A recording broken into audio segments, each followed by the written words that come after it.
Couture for the discerning, 580 Ridge Road. The views and opinions expressed by the presenters and guests of Radio Al Ansar are not necessarily the views and opinions of Radio Al Ansar and the Al Ansar Foundation. Tune in to the Feel Good Friday with Bibi Amina Feely from South Africa to the world. Don't miss out on Friday afternoon vibes like no other. Put it on and leave it on.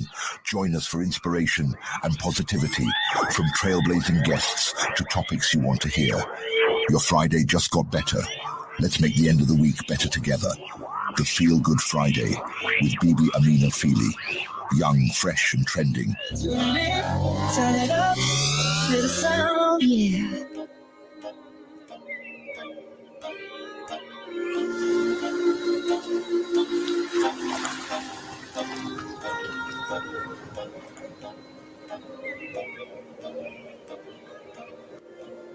زينت السماء وضعت الجبال أمرت البحار وخلقت الجنان سيرت الكواكب أضأت النجوم فجرت الأنهار فأرحت القلوب وللعباد أنزلت الإسلام وللهداية أنزلت القرآن وبالسلام أرسلت الأنبياء من الظلام إلى الضياء سألت حين رفعت يدي عن رحمة وسعت كل شيء في ضعف ربي أشكو إليك لكنني راض بما قضيت إن شئت قلت كن فيكون وزدت عني كل الهموم أنت الكريم وأنت الرحيم أنت السلام وأنت السميع. Do I have a show for you, or do I have a show for you today? It's finally Friday again, and assalamu alaikum wa rahmatullahi wa barakatuh. Ahlan wa sahlan. A world-class lineup, if I may say, today. And of course, it is the Feel Good Friday, the show that culminates the end of the week in 1 hour. Lots have been happening around South Africa, as well as the team down at the Sultan Bahu Fate broadcasting from there. And inshallah, I'll be joining them a little bit later on. But the team, inshallah, a little bit later on. But by the way, I am your host, Bibi Amina Feely. I'm so happy to be with you today on this glorious, gorgeous Friday. The weekend is finally here, and it's exciting stuff that are lined up, inshallah, for today. And of course, on the lineup today, I'll be chatting to the man, the myth, the legend himself, Professor Ahmed Bawa. For those who are well versed within the educational space, knows this individual as, a veteran, a man of note that has contributed to the success of many institutions. But before I forget, happy Women's Day to all you fabulous queens out there. As the saying goes, watinta bafazi, watinti mogoto. You strike a woman, you strike a rock. Of course, if you're listening to us, yes, in your homes and in your cars, it's 90.4 FM Durban and 105.6 FM in Peter Maritzburg. I'm hoping that you got the app by now so you can stay connected with us. And if you miss out on any other shows, of course, what you can simply do is download the app. And of course, you can catch us on Spotify. But like you know it, and we say it, let's make the end of the week better together. On that note, let's get that show on the road. This is the Feel Good Friday with Bibi Amina Feely, only on your number one radio station. Absolutely, on your number one radio station. And as we're speaking on the roads, it's about that time for your Feel Good Friday traffic update. Updates that help you plan your day like a boss. So there's not much happening in Durban. The roads are a bit quiet. So Fields Hill coming towards NPN, there's a trauma, and there's 911 on the scene. Pietermaritzburg, the N3 will be fully closed on the 15th and the 19th of August between the hours of 2:30 and 3 o'clock, not on the 5th and the 7th of August as previously reported. This is to facilitate the blasting next to the N3 Market Road overpass bridge. The South African National Agency Limited, SANRAL, has announced. This work forms part of the N3 section upgrade project from Gladys Manzi Road to the New England Road interchange. The rolling closure from both sides on the N3 and the southbound will take place between the Ashburton and New England interchanges. Closures will also be necessary on the Market Road and Van Eck Place and Allen Payton Avenue at Black Barrow Road in the vicinity of the blasting activities. Our traffic accommodation team, with the assistance of the Road Traffic Inspectorate, will monitor the division of the traffic during all sessions. The R103, which is accessed via the Newland Road interchange, and then Washington Road will be available as an alternative route during the blasting. Substantial delays are likely at the R103 is unable to handle the same volume of traffic as the N3. The closure may need to be adjusted depending on weather conditions on the day.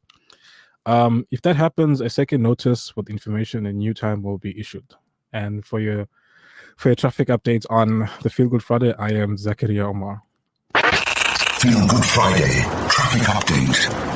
Updates that help you plan your day like a boss.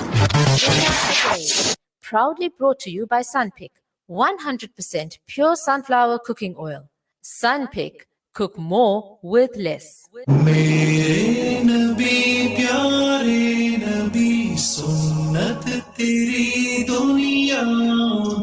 Sunnah a day. Always keep a smiling face. Sunnah a day. Proudly brought to you by Sunpick, 100% pure sunflower cooking oil. Sunpick, cook more with less. Imagine this. You're putting together a 7-color meal, from the creamy pasta to the glazed carrots and flavorful onion gravy. This entire meal is made with our 100% pure extra virgin olive oil from our La Familia range, bringing outstanding quality and taste to your kitchen. Shop La Familia 100% pure extra virgin olive oil at any leading supermarkets near you. La Familia, heart of the home. This segment is brought to you by Kenfield Auto, your RMI approved service and repair specialist. 236 Brickfield Road, Overport. Kenfield Auto. Bismillahirrahmanirrahim. Inna Rabbana lawafurun shakur. Car won't start? Kenfield Auto. Noisy brakes? Kenfield Auto. Due for a service? Kenfield Auto. Kenfield Auto, the answer to all your car problems. Your service and repair specialist for your VW, Audi, Suzuki, Toyota, or just about any vehicle. Kenfield Auto, your RMI and insurance approved workshop to handle them all. 236 Brickfield Road, Overport. Call us on 031 207 2399. Kenfield Auto. Radio Ansar. Feel Good Friday traffic update. Updates that help you plan your day like a boss.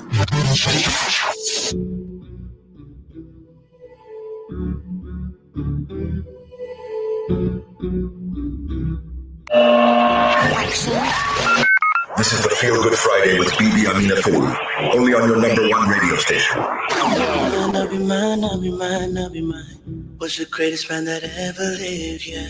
Mine, I'll be mine, I'll be mine, I'll be mine. Mine, I'll be mine, I'll be mine, I'll be mine. Mine, I'll be mine, I'll be mine, I'll be mine. Was the greatest man that ever lived, yeah. He's the one who taught me life. He taught me everything that I know. I thank Allah for my Nabi. Everything that I do is from the book of Sunnah that And of course, you're listening to us live on 90.4 FM in Durban and 105.6 FM in Pietermaritzburg. It's gone by exactly 10 minutes, or rather 11 minutes past the hour of 2 o'clock. And of course, it is the Feel Good Friday. Now, the evolution of education over the past 30 years has been remarkable. And we've witnessed a significant shift from the traditional classroom-based learning to more inclusive technology-driven approach. Now, the advent of online learning platforms when it comes to digital resources and social media has transformed the way we access and share our knowledge. But furthermore, there's been a growing emphasis of equity and diversity as well as inclusivity in the educational space, recognizing the importance of creating a level playing field for all students. Now, however, despite this progress, challenges persist, and we must continue to address the issues like unequal access to quality education, teaching training, and curriculum relevance. And as we move forward, it's crucial that that we prioritize innovation, collaboration, and student-centered approaches to ensure that the education remains a powerful tool for social mobility, economic growth, and a personal empowerment. Now, of course, today we're joined by an extraordinary guest, the Professor Ahmed Cassim Bawa, a renowned expert in the higher education and theoretical, practical particle physicist with a distinguished career spanning over 3 decades. Now, Professor Bawa has held various leadership positions in top universities and organizations, and he's also a fellow of the Royal Society of South Africa and the Academy of Sciences of South Africa. And of course, today we're going to be discussing, the evolution of South African universities over the past 30 years. Welcome to the show, Professor Bawa. How are you doing today? I'm very well, thank you. And it's a wonderful day to engage with you. It's a day to celebrate. I think we are having some technical difficulties on our end to get Professor Bawa on, but I think we're going to try that again, inshallah. But of course, you can tune into us live, and if you're missing out on the opportunity, of course, on our end, if you're tuning into us, it is the Feel Good Friday with myself, Bibi Amirafi. Let's sort that out, and inshallah, when we come back, we're going to be chatting to Professor Cassim Ahmed Bawa. The greatest of all time. His message is a map to our success. My Nabi is a chosen one. He's blessed. He's a mercy to mankind. He's always in my mind. Without his vision, we'd be blind. We love Muhammad. My Nabi, my Nabi, my Nabi, my Nabi, my Nabi, my Nabi, my Nabi, my Nabi, my Nabi, my was the greatest man that ever lived. Yeah. This is the Feel Good Friday with Bibi Amina Fool, only on your #1 radio station.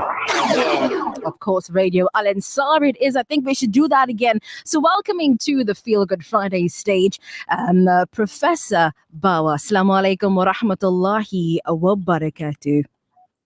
Wa alaikum salam. Thank you so much for having me. Only a pleasure indeed. But I think because you're such a busy person, let's get straight into the interview for this particular afternoon. Now, tell us about your academic journey. How did, studying under apartheid impact your management styles post-apartheid? Yeah, that's it's a really interesting question, and I think that in some respects, those of us that grew up during apartheid and ended up sort of leading universities have an advantage, in the sense that we kind of knew what the impact of apartheid was on the education system, and just sort of coming to grips with what would change that. So that's been a wonderful journey for us. But for me at least, it has always been to try and understand how to center education and learning at the very kind of cutting edge of the emergence of a new society in South Africa. And that remains, of course, the key challenge that we must face at all times. The issue of what you mentioned earlier, the issue of ensuring access and success, that those are really driving impetus, for us to address as we head into the future. We've made a lot of progress, but there's still a lot to be done. And I think that as long as we sort of have a very firm idea about how, in a society like ours, higher education has a role in social mobility, in building a more equal society, in building up the capacity of our society to address social challenges and industrial innovation. Those are the key issues that we have to take up, it seems. Absolutely. Now let's talk about between 1994 and 2024. How much has the South African universities progressed, and which areas require significant improvements? I think that's a very good. It's a very good time for us. 30 years on, and it's a very good time for us to reflect. We've made significant progress, as you point out. But just to give you some numbers, I mean, our higher education system has grown from 490,000 in 1994 to about 1.2 or 1.3 million now, a significant growth. It's not as much as it should be, but it is a significant growth, more than doubled. Perhaps the most important pieces of information in that is just the fact that we now about 80% of our student population now are people that come from African backgrounds, which at that time was about 14%. So a very significant increase. Having said that, there's still a significant challenge in that regard, in the sense that the participation rate of young people coming from the African community and the colored community are significantly lower than those coming from white and Indian origin communities. And that's something I think that is a challenge that we have to take up more vigorously. The other really big success we've accomplished is just bringing young women into higher education at a much more vigorous rate. In fact, now about 61% of young people in higher education are women, which is now we have to start worrying about what's happening to the boys. That something that we have to worry about. And I'm although I'm smiling, it's something that we have to address. I think just what is it that's going on with our young men.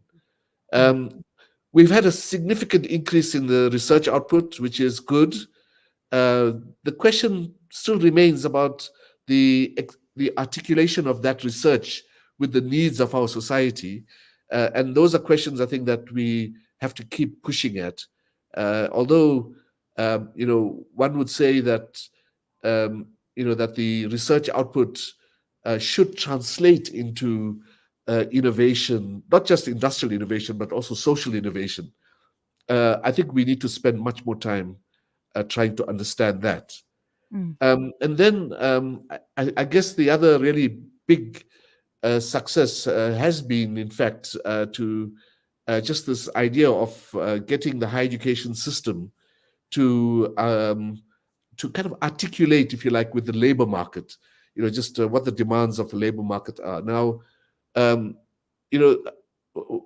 way to think about that is that if we look at the unemployment rate of graduates, it's considerably lower than the general unemployment rate.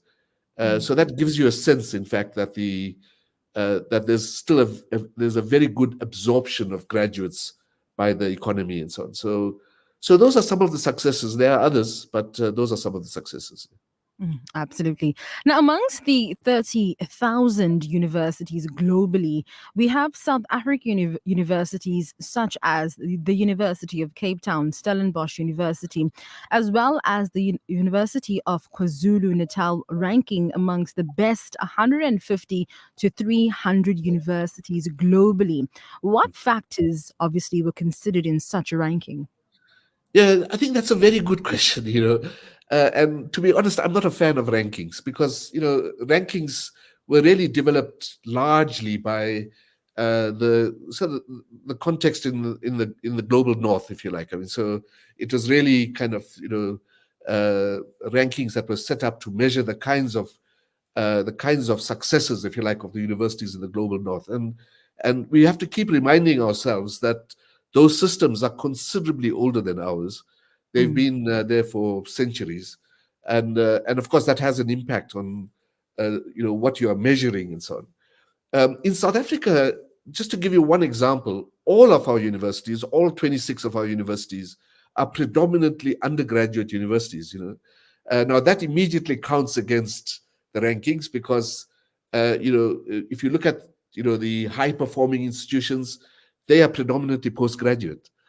So and it would be completely wrong for us to conceptualize our universities as postgraduate universities. That it's important that we continue to grow the proportion of young people coming into higher education. So that's just one example of why these rankings are not always kind of the most suitable way to measure the performance of universities. But having said that, I should just mention, that that the performance of our universities is by no means kind of under par, if you like. Our universities perform well, even in the context of those rankings, especially if you take into account that they do a whole range of other things that other universities are not expected to do. Absolutely. Now, as we celebrate Women's Month, let's talk about gender equality a bit in higher education. How far have we progressed in addressing, gender disparities in academia, and what more needs to be done to empower women in this particular sector? Yeah. So I think that remains a very, very pertinent question. So let me just begin by saying that I gave the figure earlier on for undergraduate studies.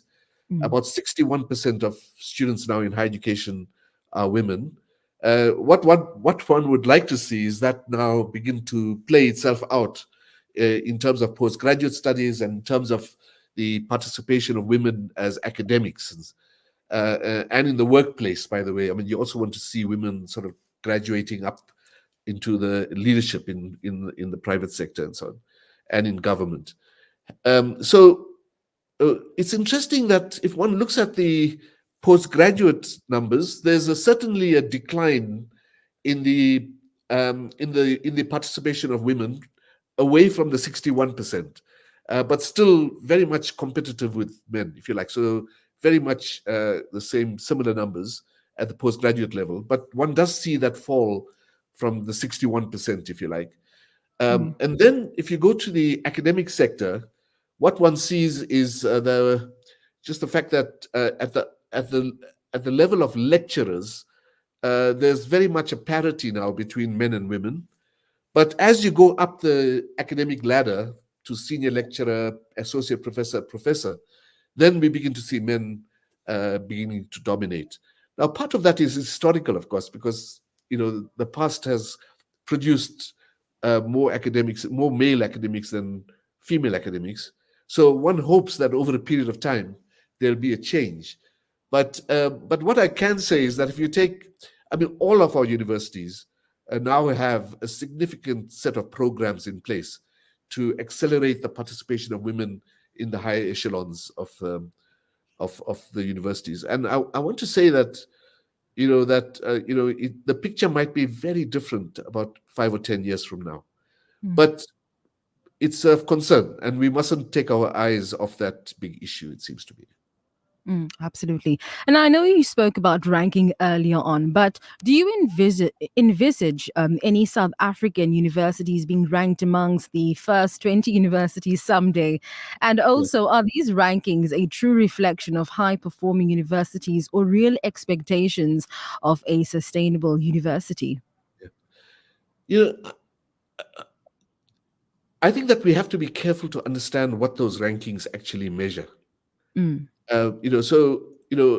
Let's just assume that we decide as a nation that we are going to change the University of Cape Town, say, or the University of Johannesburg to a predominantly postgraduate institution. What one will see almost immediately is an increase in research output. We'll see an increase in PhD output. We'll see an increase in research funding coming in. So almost immediately, we would expect those universities then to climb the rankings. Now, the question is that what we really need as a society? Do we really need, a a set of universities, 4 or 5 of them, to become these highly ranked universities and to then move away from undergraduate education. And I would argue, no, it's not the right thing for us to do at this point in time. So I would suggest very much, that we must remain competitive. We must be sure that our graduates can study in other parts of the world.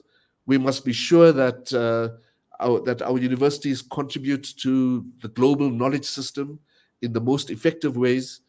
We must continue to grow our research output, but that we shouldn't be doing all of that in the context of wanting to get up the rankings. I mean, that's what I would like to argue. Absolutely. Now, amongst the National Development Plan 2030, now educational targets is to produce around about 5,000 doctoral graduates yearly. Now, does this seem feasible with the current trend? And what further measures can be adopted to fast track this target? Yeah, so let me make 2 points about that. I mean, the first point is that I don't know where that figure comes from. I mean, I know it's in the NDP. So, okay, so that's very good. But it's not clear to me what the rationale was for that number. So, I don't know of a study, say, a set of studies that say that we need 5,000 PhDs a year. For me, that's it's almost like a thumbs up. I mean, let me just put that out there. Having said that, we've done well over the last 10 or 15 years. We've gone from about 1,500 PhDs a year to now where we are now, which is where we are at about 3,000 PhDs a year. So a very significant increase. And the critical thing really is for us to do some analysis of just, how many PhDs do we need? In what areas do we need them? How will they fit into the economy? How will they fit into academia, and so on? So, in other words, I think what I'm saying is that we shouldn't be looking at this number in isolation. We should be looking at it in the context of what the society needs, if you like. And now, I'm not suggesting that it should stay at 3,000. It could well be that we should take it up to 5,000, but we should do that in a way that's kind of rational. That we have a decent kind of understanding of why we are doing it and how we will do it. So let me give you a little bit of this, just to say that we really need kind of an increase in the production of PhDs in the area of the mathematical sciences. Are we achieving that? The answer is no. Why are we not achieving it? Well, it's because we don't have sufficient capacity. It's because we're not getting a proper pipeline of students coming through. There are a number of reasons, but that's something that we have to fix. So I think what I'm arguing is that instead of just putting out a target there of 5,000, we should have a much better understanding of what we want to achieve and to understand the purpose of producing PhDs and how that fits in with national development, if you like. Absolutely. Now, despite the earlier mentioned accolades, South Africa has one of the highest dropout rates amongst university students globally. What are some of the causes and what measures have been taken to address this, and what other interventions can be used to address this? Yeah, so again, I think we have to be a bit careful about the numbers here. So first of all, there's no question that we have a fairly significant kind of dropout. There's multiple reasons for that. I mean, the first obvious reason is the issue around financial well-being of students, and that's something that the new NSFAS rule kind of has addressed to some extent. But of course, we still have this big challenge of addressing the needs of students who fall outside of the NSFAS category, if you like, and that's still a very significant category of students. So that's the one issue. The second issue is clearly kind of the preparedness of young people coming through the system, if you like, and just what does it take for them to come into the university system and succeed. The third issue, which is a very complex issue, is whether the universities themselves are actually doing the best possible job that they can do to get students to succeed. Now, I should just mention that if you remove the University of South Africa from the picture, University of South Africa is a very large institution. It's a very big part of our system. But if you remove the University of South Africa out of the system, the throughput rate has really improved significantly over the last 10 years, I would say. And there are two reasons for that, I would say. The one is just a very significant concentration on the quality of teaching that goes on now at our universities. But more importantly, kind of a really interesting program that has been put in place by the Department of Higher Education and Training, which is called the University Capacity Development Program. And that program funds interesting experiments at the universities to improve the throughput rate. Both of those have had a significant influence, it seems to me, on getting those throughput rates up. Now, the question is, again, you have to look at the detail. So if we look at the non-mathematical sciences, one sees that this improvement in throughput rate is much better than in the mathematical sciences, where now that really reflects back again on the what's going on in the schooling system, and that, of course, is, for me at least, is probably the biggest challenge facing our society at the moment. It's just kind of improving the functioning of the schooling system. Absolutely. Now, reports have shown that students on ANSFAS are performing better than students who are not within this bursary scheme. Now, how significant do you consider such schemes as ANSFAS, and can South Africa possibly afford free education at tertiary level? Yeah, I mean, I'm of the view, and I know this is quite a controversial view, I'm of the view that higher education is a public good, and that it should be available to everybody, as long as they kind of complete school and get a place at university. They should not be turned away for financial reasons. And I think that because it's a public good, my argument is that it should be free. Should not be paying. It's not a commonly held view. People feel that it's not just a public good; it's also a private good. Young people sort of graduate and then they earn higher salaries and so on. So there's also private goods, and that therefore there should be some contribution from families. By the way, in most societies, it's like that. There's a contribution. Now, in our case, of course, it's slightly more complex because such a large proportion of our population sits outside of the, outside of the kind of the missing middle and the kind of more wealthy population. So a very significant part of the households in South Africa fall into the NSFAS category, if you like. And so my argument is that actually, if that's the case, then we should think quite hard about just making higher education free for everybody. I'm not suggesting that everybody should get money for, living expenses and so on. That should really be directed at the most poor segments of our population. But the cost of higher education, the tuition fee portions, should really be free to everybody. I mean, that's my view. And I don't think that, I think it's a policy choice. It's not whether we can afford it or not. That's not the question. It's a policy choice that we have to make. Having said that, I also want to then go on and say that, I think what we are seeing is a very, very significant impact of higher education on social mobility. So you're seeing more and more young people come from very poor backgrounds who are now migrating into jobs, into decent jobs, and into kind of professional jobs and so on. And that's critically important. The really critical issue for me is, how do we expand higher education? So it's one thing saying, can we afford free education?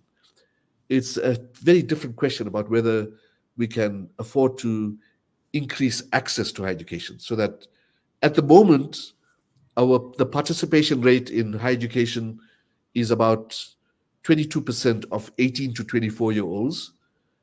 We should really be up at 30%, 35%. That's where we should be. But we're nowhere near there. And if we just took it up to 30%, that would require an additional 6 or 700,000 students in the system, and I just don't understand at this point in time how we would achieve that. We might argue that the use of technology might help with that, and I think that that's true. But I think we could begin to conceptualize much more flexible ways of getting young people through their higher education qualifications. But I think you will agree with me that most of the learning that takes place in a university takes place outside of the classroom. It takes place in interactions. It takes place, in conversations between the academics and students. It takes place in the clubs and societies. That's where the bulk of the learning takes place.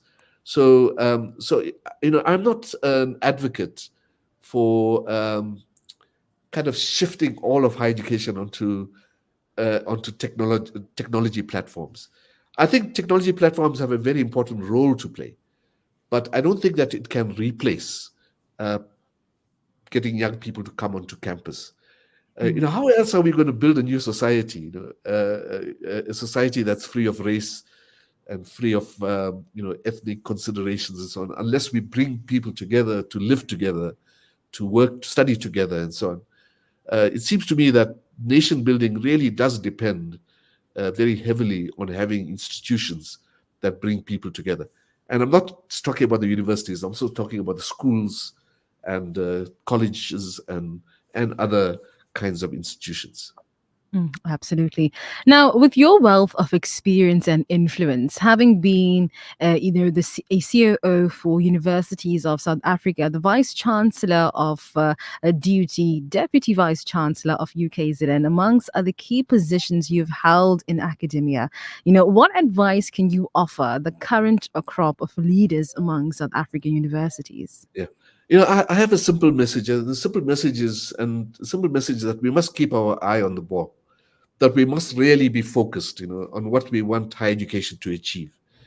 I think that too many of our universities now are playing the rankings game, kind of trying to sort of get up the rankings ladder. And, this year, this university is first, that one is third, this one. For me, it's a game. So for me, at least, it's really about focusing on what we want higher education, what kind of role we want higher education to play in the future of our country, and the future of society, both local, national, and global. We are all locally. We are placed locally. We are national citizens, but we are also global citizens. And it seems to me that we have to really focus in on trying to understand how to produce the best graduates that would kind of be able to participate in society in all these different ways. So, developing new generations of professionals, experts of different kinds, building a new generation of intellectuals. Where are our, Steve Bikos and so on going to come from, if not from our universities? So it really is about saying we have to focus very hard on understanding the purpose of higher education and how to then operationalize a system that gives us the kinds of people that we need, for a good future for our country. Indeed. Now, looking ahead, what are your thoughts on, the future of higher education in South Africa, and how can we ensure that our universities remain relevant and responsive to the needs of our rapidly changing world? Yeah, so, I think that there are three kind of big kind of projects, if you like. The one is what I call the further democratization of higher education. So in other words, to move from an elite system to a much more democratized system. So getting many more young people into higher education, doubling the number of students in higher education, basically, and understanding how to do that effectively. So for me, that's the one challenge, this idea of democratizing higher education, making it much more accessible. And so on. The second is clearly the big debates on decolonization. And what I want to argue is that the debates about decolonization didn't begin in 2015, 2016. With this, they began in in 1994 with the projects on transformation and so on. And now the question is, how do we accelerate that process?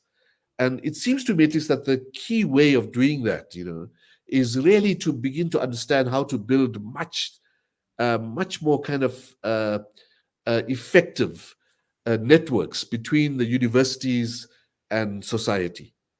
Just understanding the role of engagement, if you like. And I don't mean just sort of universities working with a community here or a community there, but rather saying, how do universities work with government, with the industry, with other parts of the private sector, with the NGO sector, and with communities, and to try and understand how to ensure that the production of knowledge is tied to those areas of engagement. So for me, the decolonization debate is not simply about reading texts from other parts of our continent or from our continent. That's critically important. It's about the nature of the knowledge project of our universities.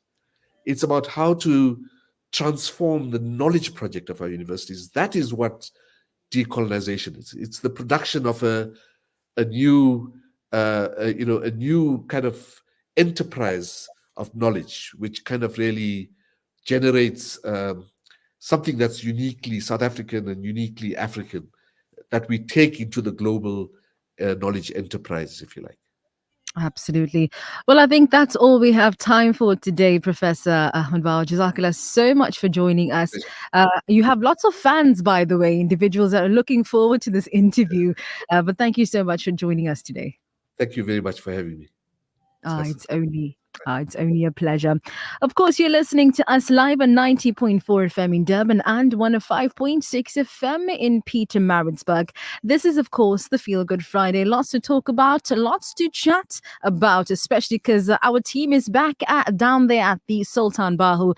We're going to be chatting to them, and we're going to be talking to Sister Tahseen Meeta, and she's going to be giving us some updates that we should be looking forward to for the end of today. This is the Feel Good Friday with Bibi Amina Philly, only on your #1 radio station. The views and opinions expressed by the guest and presenters of Radio Al Ansar are not necessarily the views and opinions